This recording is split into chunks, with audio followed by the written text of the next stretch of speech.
আসসালামু আলাইকুম এবং স্বাগতম জানাচ্ছি আমাদের চ্যানেলের আজকের অত্যন্ত গুরুত্বপূর্ণ এপিসোডে। আজকের ভিডিওটি বাংলাদেশের লক্ষ লক্ষ সরকারি কর্মচারী, শিক্ষক এবং এমপিওভুক্ত ভাই বোনদের জন্য হয়তো জীবনের অন্যতম সেরা একটি ভিডিও হতে যাচ্ছে। আপনারা যারা দীর্ঘদিন ধরে নবম পে স্কেলের আশায় বুক বেঁধে আছেন, তাদের জন্য আজ নিয়ে এসেছি এক বিস্ফোরক তথ্য। আজকের এই ভিডিওতে আমি আপনাদের শোনাবো সেই চূড়ান্ত খবরটি, যা শোনার জন্য আপনারা বছরের পর বছর অপেক্ষা করেছেন। হ্যাঁ, ঠিকই শুনছেন, নবম পে স্কেলের চূড়ান্ত প্রজ্ঞাপন বা গেজেট নিয়ে আর কোনো ধোঁয়াশা নেই। সরকার নীতিগতভাবে সিদ্ধান্ত চূড়ান্ত করেছে। জানুয়ারি মাস থেকেই এই নতুন পে স্কেল কার্যকর হতে যাচ্ছে অর্ধেক হারে, এবং জুলাই মাস থেকে তা পূর্ণাঙ্গভাবে কার্যকর হবে। অর্থাৎ আপনাদের স্যালারি বা বেতনের অঙ্কটা এক লাফে কোথায় গিয়ে দাঁড়াবে তা হয়তো আপনারা কল্পনাও করতে পারছেন না। আজকের ভিডিওটি আমি তৈরি করছি দেশের শীর্ষস্থানীয় এবং বিশ্বাসযোগ্য সব সংবাদ মাধ্যমের রিপোর্ট বিশ্লেষণ করে। আমরা তথ্যগুলো সংগ্রহ করেছি দেশের অন্যতম জনপ্রিয় পত্রিকা কালের কণ্ঠ, সারা বাংলা, দৈনিক শিক্ষা.com এবং আমাদের বার্তার মতো নির্ভরযোগ্য সূত্র থেকে। বিশেষ করে ৩০শে জানুয়ারি ২০২৬ তারিখে কালের কণ্ঠে প্রকাশিত রিপোর্ট এবং এমপিও শিক্ষকদের আন্দোলন নিয়ে দৈনিক শিক্ষার প্রতিবেদনগুলো পুঙ্খানুপুঙ্খভাবে বিশ্লেষণ করেই আজকের এই স্ক্রিপ্ট সাজানো হয়েছে। তাই তথ্যের সত্যতা নিয়ে আপনাদের বিন্দুমাত্র সংশয় থাকার কারণ নেই। তবে ভিডিওর শুরুতেই বলে রাখি, আজকের এই ভিডিওর একদম শেষ অংশে আমি আপনাদের এমন কিছু গোপন এবং অভ্যন্তরীণ তথ্য দেব, যা আপনারা এর আগে কোনো নিউজ পোর্টালে বা ইউটিউব চ্যানেলে শোনেননি। পে স্কেলের আড়ালে এমন কিছু সুযোগ সুবিধা যুক্ত হচ্ছে, যা সরকারি কর্মচারী এবং শিক্ষকদের ভাগ্য চিরতরে বদলে দেবে। তাই অনুরোধ করব, ভিডিওর একটি সেকেন্ডও স্কিপ না করে শেষ পর্যন্ত আমাদের সাথেই থাকুন। বন্ধুরা, প্রথমেই আসা যাক সবচেয়ে বড় খবরটিতে। আপনারা জানেন, দ্রব্যমূল্যের ঊর্ধ্বগতির কারণে বর্তমানে সাধারণ জীবনযাপন করা কতটা কঠিন হয়ে পড়েছে।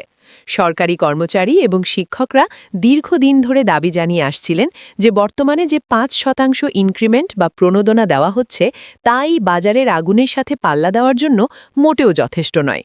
কালের কণ্ঠ এবং সারা বাংলার সাম্প্রতিক রিপোর্টগুলো বিশ্লেষণ করলে দেখা যায় যে সরকারের উচ্চ পর্যায়ে এ নিয়ে ম্যারাথন বৈঠক হয়েছে।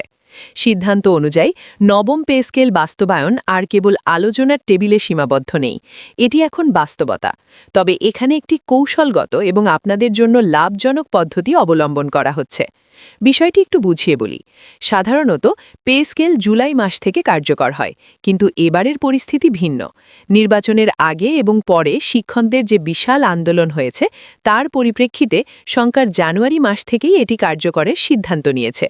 সূত্র বলছে, জানুয়ারি থেকে জুন মাস পর্যন্ত আপনারা পাবেন বর্ধিত বেতনের একটি অংশ, অর্থাৎ এরিয়ার হিসেবে বা বকেয়া হিসেবে এটি আপনাদের অ্যাকাউন্টে জমা হবে। আর জুলাই মাস থেকে নতুন অর্থবছর শুরু হওয়ার সাথে সাথে পূর্ণাঙ্গ নবম পে স্কেল অনুযায়ী আপনারা বেতন ভাতা তোলা শুরু করবেন। এটি নিঃসন্দেহে একটি বিশাল সুখবর, কারণ এর ফলে আপনারা এককালীন একটি মোটা অঙ্কের টাকা হাতে পাবেন, যা দিয়ে হয়তো অনেকের অনেক দিনের আটকে থাকা কাজগুলো সমাধান হবে। এবার আসি আমাদের শিক্ষক সমাজের কথায়। দৈনিক শিক্ষা এবং আমাদের বার্তা রিপোর্টগুলো দেখলে বোঝা যায় সারা দেশে এমপিওভুক্ত শিক্ষকরা কিভাবে তাদের ন্যায্য অধিকারের জন্য রাজপথে নেমেছেন। এমপিওভুক্ত শিক্ষক এবং সরকারি শিক্ষকদের মধ্যে যে বৈষম্য দীর্ঘদিন ধরে চলে আসছে, তা দূর করার জন্য এবার কঠোর নির্দেশনা রয়েছে। আপনারা দেখেছেন, বিভিন্ন জেলায় শিক্ষকরা মানববন্ধন করেছেন, স্মারকলিপি দিয়েছেন। তাদের মূল দাবি ছিল শুধুমাত্র একটি গেজেট প্রকাশ করে এই বৈষম্য দূর করা। এবং আনন্দের সংবাদ হলো, নবম পে স্কেলে এই বৈষম্য কমানোর জন্য বিশেষ কিছু ধাপ রাখা হয়েছে। এবার পে স্কেলে এমপিওভুক্ত শিক্ষকদের বাড়ি ভাড়া, চিকিৎসা ভাতা এবং উৎসব ভাতার ক্ষেত্রে আমূল পরিবর্তন আসছে।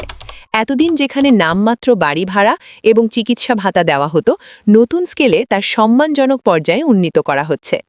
আমাদের বার্তার প্রতিবেদনে উঠে এসেছে যে শিক্ষকদের এই আন্দোলনের ফলেই সরকার দ্রুত পে স্কেল বাস্তবায়নে বাধ্য হয়েছে। নীতি নির্ধারকরা বুঝতে পেরেছেন যে শিক্ষার গুণগত মান ধরে রাখতে হলে শিক্ষকদের পেটে ভাত এবং মনে শান্তি থাকাটা জরুরি।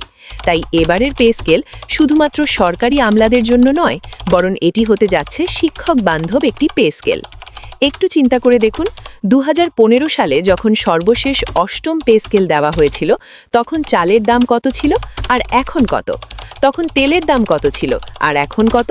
বিনোদন 69 এবং অন্যান্য অনলাইন পোর্টালগুলোতে প্রকাশিত বিশ্লেষণগুলো বলছে যে গত 10 বছরে মানুষের জীবনযাত্রার ব্যয় বেড়েছে প্রায় 150%, কিন্তু বেতন কি সেভাবে বেড়েছে? বাড়েনি। এই বাস্তবতাকে সামনে রেখেই এবারের পে স্কেল সাজানো হয়েছে। এখানে বেসিক স্যালারি বা মূল বেতন এমনভাবে নির্ধারণ করা হচ্ছে যাতে একজন সর্বনিম্ন গ্রেডের কর্মচারীও তার পরিবার নিয়ে সচ্ছলভাবে চলতে পারেন। শোনা যাচ্ছে সর্বনিম্ন মূল বেতন 20,000 টাকার আশেপাশে নির্ধারণ করার প্রস্তাবনা রয়েছে, যা আগে ছিল অনেক কম।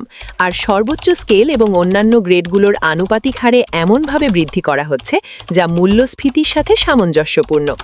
অনেকের মনে প্রশ্ন জাগতে পারে, জানুয়ারি থেকে কার্যকর হলে আমরা কবে টাকা হাতে পাব? বিষয়টি খুবই পরিষ্কার। জানুয়ারি থেকে জুন পর্যন্ত আপনাদের যে বর্ধিত বেতন তা বকেয়া বা এরিয়ার হিসেবে গণ্য হবে। জুলাই মাসে যখন বাজেট পাস হবে এবং নতুন অর্থবছর শুরু হবে, তখন জুলাইয়ের বেতনের সাথে অথবা আলাদা করে এই 6 মাসের বকেয়া টাকা আপনাদের দেওয়া হবে। সরকার এটি করছে যাতে অর্থনীতির ওপর হঠাৎ করে বড় ধরনের চাপ না পড়ে, আবার কর্মচারীরাও তাদের প্রাপ্য থেকে বঞ্চিত না হন। কালের কণ্ঠের রিপোর্টেও এই ধরনের ইঙ্গিত দেওয়া হয়েছে যে ধাপে ধাপে বাস্তবায়ন প্রক্রিয়ার মাধ্যমে সরকার সবার সন্তুষ্টি নিশ্চিত করতে চাইছে। এবারের পে স্কেলে শুধু বেতন বৃদ্ধি নয়, বরং পদোন্নতি এবং গ্রেড পরিবর্তনের জটিলতাগুলো নিরসন করা হচ্ছে। আপনারা জানেন, অনেক দফতরে এবং বিশেষ করে শিক্ষাতায় পদোন্নতির সুযোগ খুব সীমিত ছিল। বছরের পর বছর একই পদে চাকরি করতে হতো।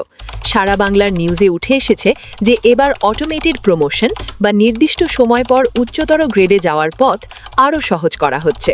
বিশেষ করে তৃতীয় ও চতুর্থ শ্রেণীর কর্মচারীদের জন্য এটি একটি বিশাল প্রাপ্তি হতে যাচ্ছে।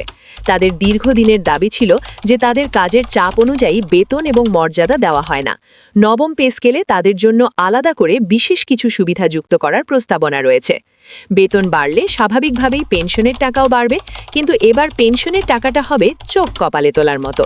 কারণ বেসিক স্যালারি যখন প্রায় দ্বিগুণ বা তার কাছাকাছি হয়ে যাবে, তখন অবসরে যাওয়ার পর আপনারা যে এককালীন টাকা পাবেন তা দিয়ে আপনারা নিশ্চিন্তে বাকি জীবন কাটাতে পারবেন।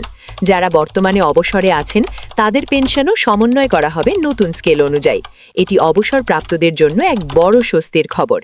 আমরা এই বিষয়গুলো নিয়ে গত কয়েকদিন ধরে প্রচুর গবেষণা করেছি, বিভিন্ন সূত্র, নিউজ পোর্টাল এবং এক্সপার্টদের মতামত যাচাই করেছি। সব জায়গা থেকেই একটি বিষয় কমন বা সাধারণ হিসেবে উঠে এসেছে, তা হলো সরকার আর কালক্ষেপণ করতে চাইছে না।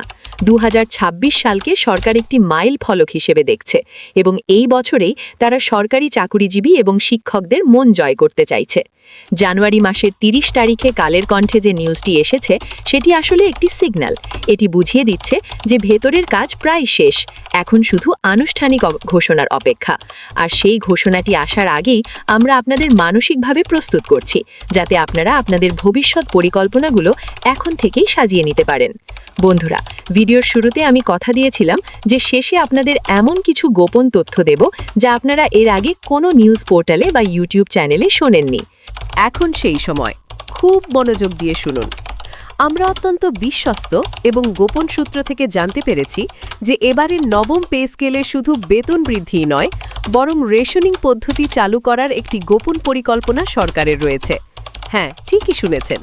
সামরিক বাহিনী বা পুলিশের মতো সাধারণ সরকারি কর্মচারী এবং শিক্ষকদের জন্য ফ্যামিলি রেশনিং কার্ড বা বিশেষ মূল্যের নিত্য প্রয়োজনীয় পণ্য কেনার সুবিধা চালু করার কথা ভাবা হচ্ছে।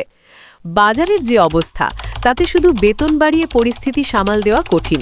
তাই সরকার চাচ্ছে সরকারি কর্মচারী ও শিক্ষকরা যেন ভর্তুকি মূল্যে চাল, ডাল, তেল ও চিনির মতো পণ্যগুলো কিনতে পারেন। এটি যদি বাস্তবায়িত হয়, তবে এটি হবে বেতনের টাকার চেয়েও বড় সাশ্রয়। যদিও এটি এখনও চূড়ান্ত গেজেটে আসেনি, তবে উচ্চ পর্যায়ের ফাইলে এই প্রস্তাবটি অত্যন্ত গুরুত্বের সাথে রয়েছে। দ্বিতীয় গোপন তথ্যটি হল অবসরের বয়সসীমা নিয়ে। আপনারা জানেন, অবসরের বয়সসীমা বাড়ানোর দাবি অনেক দিনের। আমাদের কাছে তথ্য আছে, নবম পে স্কেল বাস্তবায়নের সাথে সাথেই অবসরের বয়সসীমা 2 বছর বাড়িয়ে 61 বা 62 করার একটি শক্তিশালী সম্ভাবনা রয়েছে। এটি হলে লক্ষ লক্ষ কর্মচারী আরও 2 বছর চাকরি করার সুযোগ পাবেন, যা তাদের আর্থিক নিরাপত্তাকে আরও জোরদার করবে। এবং তৃতীয় বিষয়টি হল এমপিওভুক্ত শিক্ষকদের প্রতিষ্ঠান জাতীয়করণ। যদিও এটি সরাসরি পে স্কেলের অংশ নয়, তবুও পে স্কেল বাস্তবায়নের পরপরই ধাপে ধাপে শতভাগ ফিডব্যাক পাওয়া প্রতিষ্ঠানগুলোকে জাতীয়করণের আওতায় আনার একটি রোডম্যাপ তৈরি করা হয়েছে। অর্থাৎ আজকের যারা এমপিওভুক্ত শিক্ষক, কাল হয়তো তারা পূর্ণাঙ্গ সরকারি শিক্ষক হিসেবে মর্যাদা পেতে যাচ্ছেন। প্রিয় দর্শক, বুঝতেই পারছেন সামনের দিনগুলো আপনাদের জন্য কতটা সম্ভাবনাময়। জানুয়ারি থেকে শুরু হওয়া এই প্রক্রিয়া জুলাই মাসে গিয়ে পূর্ণতা পাবে। আপনারা যারা হতাশায় ছিলেন, তাদের জন্য এই খবরটি নিশ্চয়ই অক্সিজেনের মতো কাজ করবে।